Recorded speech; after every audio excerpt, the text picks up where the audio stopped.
My former employer was stiffing me on money. While trying to get what he owed me, I kinda sorta ruined his marriage and probably his whole life.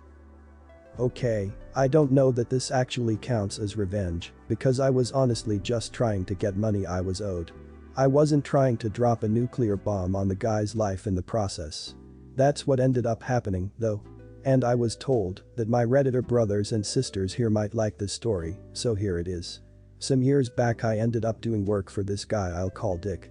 It was just a side job for extra money, not my career or anything. Dick had a small business, it's boring, I won't get into any of that. Before me he had one other employee, so I made two.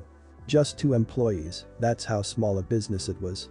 The thing was, Dick ran his business like SH. I didn't know the specifics of his financial situation, but based on where he lived, the car he drove, etc., he was doing pretty well. Maybe it was inheritance, or whatever, I didn't know.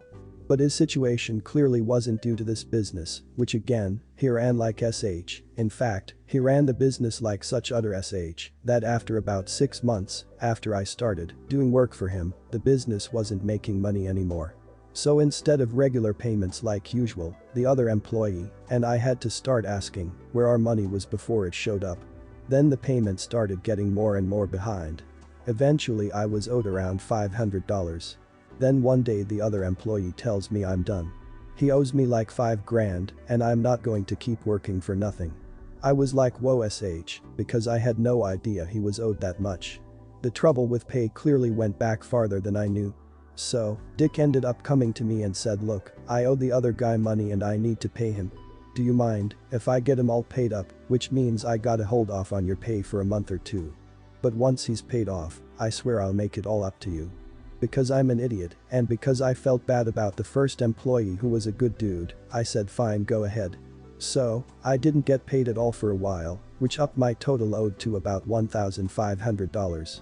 Then eventually I heard from the other employee and he told me Dick finally paid him everything he was owed. Great, I thought, now it's my turn. Lol. A few weeks after I heard the other employee was paid up, which I only ever heard from him, never from Dick, Dick told me he was closing the business. Which didn't shock me at all, surely it had been losing money for quite a while. I go okay, so where's my money? And I told him exactly how much he owed me. I got back well, the thing is, I can't pay you now, but. This went on for a year.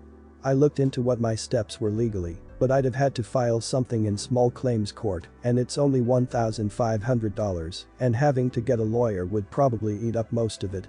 So, I just kept bugging Dick about the money. I was like hey, pay me $25 a month, he didn't care. But he wouldn't even do that. He told me about how he's gotta go through all this stuff to dissolve the business and everything, and he'll pay me, as soon as he can, and overall, he just avoided taking any responsibility. At one point he said something about how people were currently suing him, big shock, and he'd get me in contact with his lawyers if I wanted, so my debt could be added in or something. I said fine, give me their names, numbers. He never did. Eventually I realized that nothing was ever going to come of this and I was just gonna be out the money I was owed. But while I'd been doing the work for him, I had emailed back and forth with his wife maybe a dozen times. To this day I've never met his wife, never even spoken with her. Just communicated through email and text. But she seemed really nice and she told me something like Dick won't tell you this, but he doesn't really know what he's doing with this business and I know you've been a big help. So, I just got the idea that, you know what, this next email I send Dick about trying to get my money, I'm gonna include his wife on it too. So, she knows how much he sucks. I heard back from her almost right away and she was like I'm so sorry about this, please keep me posted on what happens. Then suddenly, magically, Dick started talking about working out a payment schedule. He started sending me $100 every month and the debt got down to $1,000. I figured his wife must have got on his ass about it and I laughed to myself about how whipped all Dick was. But then the money stopped coming again. The excuses started coming again. One day he told me that he was just going through a hard time financially right now, which I knew was bullshit. He still had the nice car, the nice house, etc. But it's not like I had a printout of his bank records I could call him out on. On that exact same day, he told me that though, I was watching the local pro team's baseball game later that night, and who did I see but Dick? In great seats no less, second row right down in front, just off to the right. Every time they zoomed in on a right-handed batter, you could clearly see him. And this was in September in the midst of a playoff race, so those tickets were not cheap. It's no Perry Mason moment, but the thought of replying to his "I'm having financial trouble" email with a picture of him in those seats and me being like, yeah, I can see that PFFFT gave me a raging justice boner. So, I was looking for a good image of him to use, but every time I paused the video his face got somewhat out of focus. It was clearly him, if you watched the video, but I needed a still image that was also clearly him. Then in the 7th inning a foul ball got caught about 2 rows behind him, and they zoomed in on that area of the crowd. And there was Dick clear as day, sitting with his wife. I'm thinking, aha, I got you now, mother. The next morning, I replied to his prior message by sending that screen capture to him. I figured even if I didn't get my money, at least I had that one sweet moment of satisfaction of busting him there. Then almost at the last second, I decided to send it to his wife too, just so she knew what was going on and how the money had stopped again. And remembering how quickly Dick's tune had changed that first time I'd included her, I even thought that maybe her being in the picture would make her light an even hotter fire under his ass this time. So, I sent it, but I didn't hear anything back from either of them. 2-3 days went by and nothing. Then I heard from the other employee I'd worked with. He goes, "You hear about Dick?" I said, "No, what?" His wife kicked him out and filed for divorce. I'm like, holy F, no way. Yeah, apparently she caught him cheating on her. I thought, I wonder how, HMM. You know what would be crazy? What if that wasn't his wife in that picture and I sent her that picture and, lol, no. No way. He was probably talking about the divorce when he mentioned having financial trouble. That would make sense. The divorce was already in the works before the picture. Yeah. There's literally no chance whatsoever that I inadvertently told his wife he was cheating on her. Lol, I mean, come on. Right. Nope, that was literally what had happened. The woman at the game with him. Not his wife. Apparently, his wife knew the woman though, and knew that Dick had lied about where he was that night and who he was with. And storm of epic proportions quickly followed. I ended up emailing her not long after and being like, hello there, I've been hearing some things and I can't help thinking that picture I sent might have been part of this. And she said she'd been meaning to contact me, she thanked me, said she'd wanted out of the marriage anyway, and said she might need me as a witness. I didn't know what for, our divorce is like trials. But anyway, she paid me the $1,000 he owed me, plus another $500 on top. I don't know if she thought he still owed me $1,500 or if she purposely gave me extra. And I didn't have to be a witness for anything, which was good. Also, Dick's nice car and nice house and all. His wife was the one with the money. Meaning that he no longer has it. They got divorced and he moved away and I have no idea what became of him. Honestly, considering everything that happened, I feel kinda bad for him. But then I remember there's no reason he couldn't have just paid me. Seriously, why not just pay? He had the money. I just chalk it up to Dick having a lot of negative karma coming his way and I played a part in it catching up with him. Supervisor planned to fire me after I helped secure a multi-million-dollar client, so I made him lose the client, then his job. I've worked in marketing for 7 years since I graduated college. That entire time, I've worked for one company. I haven't been the best employee, but I've been nowhere near the worst either. Middle of the pack, just where I like it. I don't make waves or bring attention to myself. I just do my job and go home. I'm one of only 3 females in a male-dominated department of about 15. My job basically entails courting big brands into choosing our agency to create their advertising campaigns. Lots of spreadsheet work, profit projections, boring stuff for people not in the industry. I was in the industry, and I'm bored just typing a general description of it. The entire time I was with the company, Dan was my boss. Dan is a mid-level manager who reports to the vice president of the entire company. There are 5 other Dans in the office, all of whom run their own departments, handling their own big clients. Dan is the typical former high school or college jock who never made it to the pros, so he takes out his aggression in the office. In some instances, aggression in the office can be a good thing, all that testosterone driving toward success. But in Dan's case, it just made him a jerk. Like I said, I was middle of the pack my whole career. I never aspired to get promoted, but over the years I noticed Dan promote all sorts of people around me. For those who clearly did more and better work, it made perfect sense. There have been some total losers in my department over the years, though, and seeing them get promoted was kind of funny. Like I said, I wasn't ambitious, just did my job, so I didn't resent those employees who weren't as good as me earning more. What I did resent was getting blamed for their mistakes or being used as a scapegoat if our department didn't secure as large a contract as we wanted. For example, our partnership with X brand might be for a whole year at a certain price, whereas our company wanted 2 years at a higher price like some other departments got with their clients. If I did something mostly on my own, Dan made sure credit was shared with the whole department. That's cool. But if the entire team didn't do so well, he'd single me out or single out some other poor schmuck to take the rap for the whole thing. Dan would then write an after-action report where that person got the lion's share of the blame and eventually got fired. Whether our team exceeded its goal or not, Dan would make sure he and his favorites got fat bonuses. One thing Dan believed in was going out on team-building lunches. At these lunches, the team made sure to be on our guard. Only one drink apiece, watch your tongue, that sort of thing. But Dan would always get roaring drunk and would say all kinds of non-PC stuff. Dan's favorite thing was guy jokes. I mean, guy humor. The other 2 girls in our department seemed to like that sort of thing and didn't mind. I minded but kept my big mouth shut because I didn't want to cause trouble. Well, eventually a friend of mine from another department came to me and he told me that he overheard Dan and my friend's supervisor talking about who was on the chopping block next. Evidently my friend was about to get fired and I was about to get fired too. My friend tells me he heard Dan saying that he would fire me after I made sure to make him look good at the next presentation we were making for a prospective client, a huge brand from Asia. The presentation would be in a month. My firing would be a week after that, and then Dan would hire a friend of his, just out of college, to take my place. I trust this friend because he's been with the company as long as me, and we bonded early over our love for Buffy the Vampire Slayer. I geek out over that show, even though it's slightly before my time.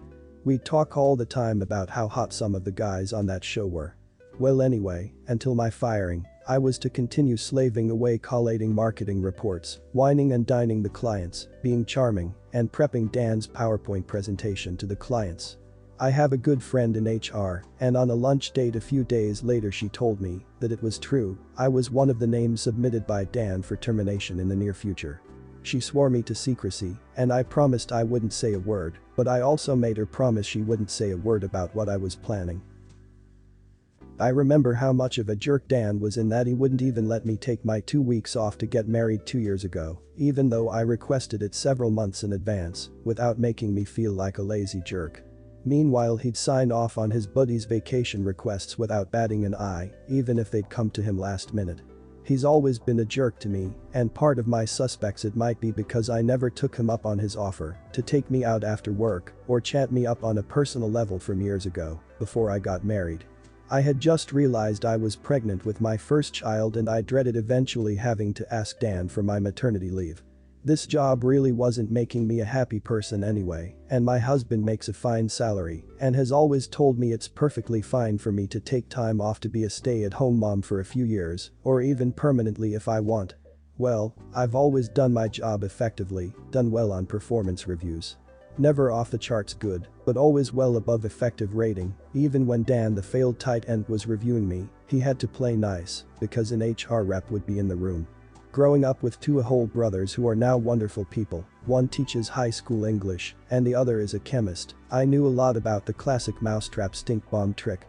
Where you superglue a stink bomb ampule to the cheese area of a mousetrap and set the mousetrap so that when the trap is triggered, it crushes the ampule and releases the fart and rotten egg smell.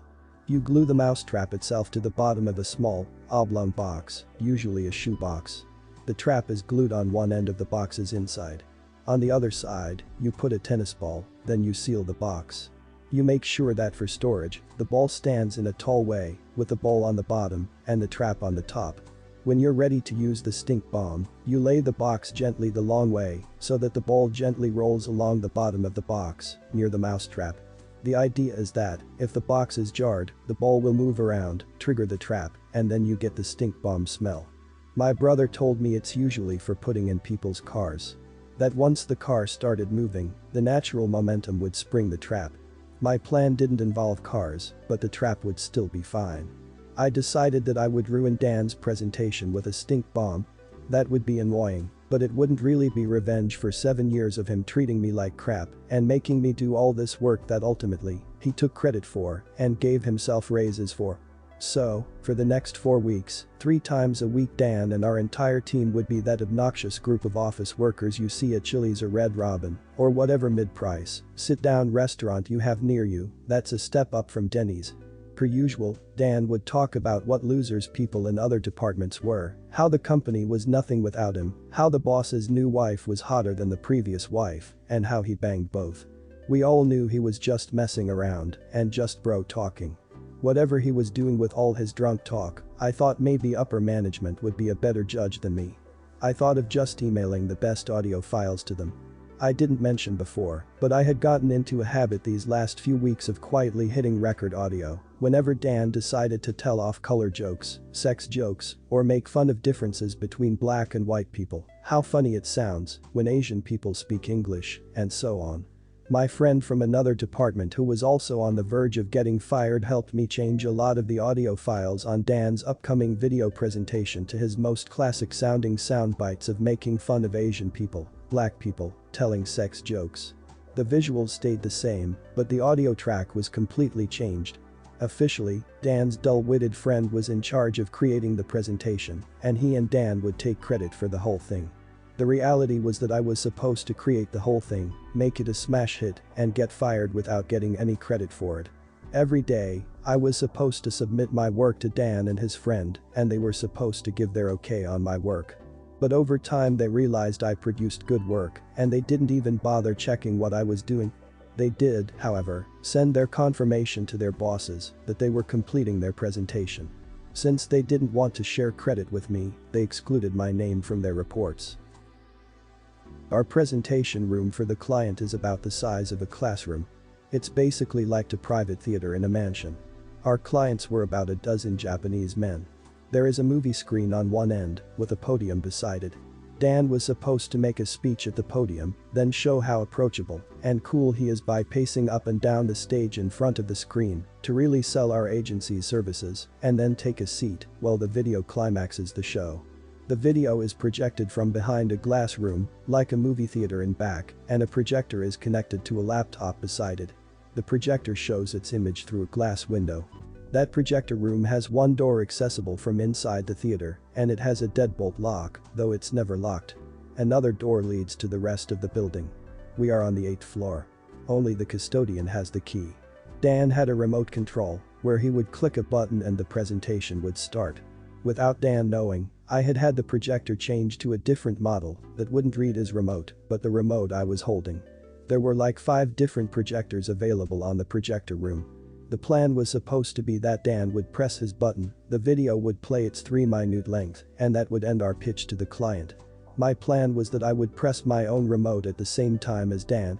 Well, Dan goes through his nauseating presentation, really kissing a lot of butt, and the clients are watching him speak. He finishes his pitch, and then, on cue, presses his button. As planned, I pressed my button. Oh, I ought to have mentioned before, but I had gotten my hands on a copy of the custodian's key without anyone's knowledge, and I deadbolted the projection room door. The first minute of the presentation goes as planned, the correct audio playing about how our company is so wonderful yada yada yada. Dan is lulled into security and relaxes at his seat. Then the fun part of the audio starts, where Dan tells a lot of racist jokes, makes fun of how Asians talk, how he screwed the boss's wife, how the company was worthless, and how he was the best employee. Dan panicked. Practically screaming, he runs to the projection room only to find it locked. Lol. The whole team, especially Dan and the doofus who claimed credit for my presentation, are wondering what to do. They are trying to usher our Asian guests out of the room, but oh, no. They find it fascinating. LMAO. Just when things couldn't seem to get any worse, I open my briefcase and take out my stink bomb that I've been carefully carrying like a Fabergé egg. I made sure not to actually set the mousetrap until I was in the room earlier during the meeting. While Dan was droning on, I opened the box in the darkened room, pulled back the mousetrap, closed the box and waited. Now was my chance. With Dan and his crash test dummy friend now screaming for something heavy to break the projection room window, I kicked the box down the slanted theater floor. Only seconds later, the entire room fills with a horrible stench of fart and eggs. The video's over, anyway, and everyone rushes out of the room during the confusion. But not before Dan threw a chair through the window and broke a $4,000 company laptop. Understandably, everyone in the office was wondering what the hell happened in the conference theater. The Japanese businessmen were livid and complaining to the big boss about having their time wasted by a recording of Dan being racist toward them and bragging about how he had sex with the boss's wife. They then left and took their business elsewhere. Dan was immediately called in, together with his underling. In the presence of an HR rep, they of course instantly tried to blame me for the whole fiasco. The boss then asked them, according to my HR friend, "Why are you trying to pin this on Op? Every day for the last 3 weeks, you and Crash Test Dummy Minion have submitted reports saying only you two were working on the video presentation that was supposed to cap off the show. Are you admitting to fraud?" Needless to say, both of those losers were fired. One by one, my whole department was called into the HR office with the main boss to be interviewed separately. Including me, of course. We all said we had no idea what all of that was about. Everyone admitted that the audio recordings, which survived the broken laptop screen, were genuine, but no one could place who recorded them. All we knew was that one of us did it. The 13 of us who remained, 10 guys, 3 women, were in a group interview with the boss, and he thanked us for exposing Dan and his main underling. He told us that he wished we did it in a more constructive way, but that it was a positive thing that Dan was exposed for costing the company business. We were all to be given raises. In the general aftermath of everything, no one really asked about the stink bomb. The custodian simply cleaned up a discarded box later that day, and no one mentioned it. Custodian's cool and knows how to not be a narc. He took back his key no questions asked. I really think the stink bomb wasn't necessary to get Dan fired. I just thought it would make his destruction more lol. My new supervisor is a much nicer guy. He hired my friend from the other department to join his after I resigned. HR told me that if I let them lay me off, I could collect 6 months of unemployment. I took it because I don't think I'll work in that field again. But in case I do, I got letters of recommendation from the boss and new supervisor. Dan of course knew it was me who sabotaged his career. He has seen me around town before and knows I go to this cafe not far from where I live. One day, about 3 months after it happened, he saw me sitting at a table alone. He came up to me, looking like his failed jock self, and said, "You think you're pretty smart, don't you, you effing B?" Then he started to approach me like he was going to use his physicality to intimidate me. There were lots of witnesses, mostly elderly.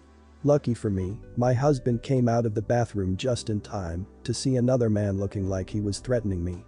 Happy ending. Dan had a broken nose. "No, I'm not going to press charges, officer. 200-foot restraining order. Yes." 7 senior citizens stayed behind to tell the police a husband, himself a former football jock, but now a quiet research scientist, was defending his wife. Give it up, Dan. You lose.